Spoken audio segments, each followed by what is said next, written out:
से खड़ी हूँ झोली पसार, कब से खड़ी हूँ झोली पसार, क्यों न सुने तू मेरी पुकार, मुझे तेरा ही सहारा है मेरे भोले बाबा, तुझे मितू ने पुकारा है मेरे भोले बाबा, तुझे भक्तों ने पुकारा है मेरे भोले बाबा। हाय एवरीवन, मैं मीतू शुक्ला SPM ब्लॉग्स में आप सबका स्वागत करती हूँ। दोस्तों आइए आज जानते हैं कि सोमवार की महाअष्टमी है, क्योंकि ज्येष्ठ महीना सोमवार दिन और उसमें महाअष्टमी जब पड़ जाता है तो महादेव की असीम अनुकंपा का दिन होता है। इसीलिए आज मैं लेकर के आई, मेरे जितने भी व्यूअर्स हैं, सब्सक्राइबर हैं, भाई हैं, बहनें हैं, उनके लिए मैं बहुत ही सुंदर कथा लेकर के आई हूँ, जो कि शिव महापुराण, भागवत महापुराण और मेरे मानस मैया में ये वर्णित है कथा। वो मैं कथा लेकर के आई हूँ। दोस्तों इस कथा से जानेंगे कि हम लोग यज्ञोपित जो जनेऊ होता है उसको कब से पहनना शुरू किए हैं और पहनना कितना जरूरी होता है। शिव भक्त की जो कथा है सो दधीचि ऋषि हैं, सो मैं यहाँ पर कथा लेकर के आई हूँ। दोस्तों ये मेरा जो कथा अच्छा लगेगा, मेरे वीडियो को आप लोग लाइक करेंगे, शेयर करेंगे, चैनल को सब्सक्राइब करेंगे और कमेंट करके बताएंगे कि ये कथा अच्छा लगा, और वीडियो को स्किप नहीं करेंगे, क्योंकि शिव महापुराण का कथा है और देवों के देव महादेव है।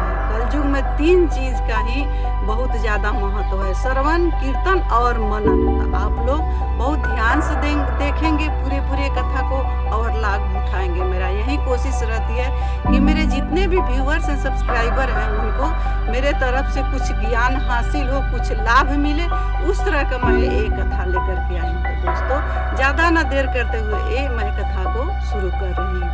दधीचि ऋषि जो थे सो महान शिव भक्त थे और उनके महादेव हैं उन पर बहुत आस्था था, विश्वास था। बहुत अच्छे से सुबह में जल्दी जगना, महादेव का सेवा करना, पूजा करना, उसके बाद ही कुछ मुंह में पानी लेना या उनका कुछ दिन का दिनचर्या को शुरू करना। उस तरह से अपने महादेव के साथ उनका इतना जुड़ाव था, इतना भक्ति था कि उस तरह का भक्ति होना बहुत ही नामुमकिन है। तो इस तरह से उनका भक्ति था। एक दिन दधीचि ऋषि को बाहर जाना हुआ, किसी कार्य से उनको बाहर जाना हुआ और अपने बेटे के बोले कि बेटा तुम महादेव का सेवा करना, पूजा करना, उनको स्नान कराना, भोग लगाना, सवेरे जल्दी जगना। बेटा जो था सो बहुत ही आलसी था, एक ही बेटा था। दधीचि ऋषि को बहुत आलसी था, सवेरे जल्दी जगता नहीं था। दधीचि ऋषि को कहीं ना कहीं चिंता बनी रहती थी कि कैसे सवेरे जगेगा और महादेव का सेवा पूजा करेगा। लेकिन बेटा ने बोला कि ठीक है पिताजी, आप जाइए, मैं महादेव का सेवा पूजा करूँगा।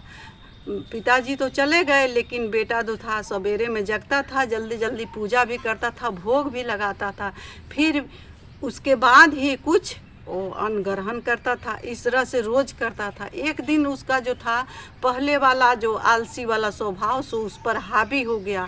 सवेरे न जल्दी जगा, लेट को जगा, सोचा कि तो पिताजी तो है नहीं, देख कौन रहा है, महादेव को मैं बिना नहाए आज ही भोग लगा देता हूँ। उसी तरह से गया और महादेव को स्नान भी कराया, भोग भी लगाया। इस पर महादेव नाखुश हो गए, क्योंकि महादेव वैष्णव में वैष्णव है, उनको बिना नहाए धोआए नहीं भोग लगाना चाहिए, नहीं छूना, कभी नहीं छूना चाहिए बिना नहाए धोआए। उस तरह से किए, महादेव नाखुश हो गए, नाराज हो गए और जो दधीचि ऋषि का बेटा था उसको जड़ बना दिए। बोले कि जाओ तुम जड़ हो जाओ।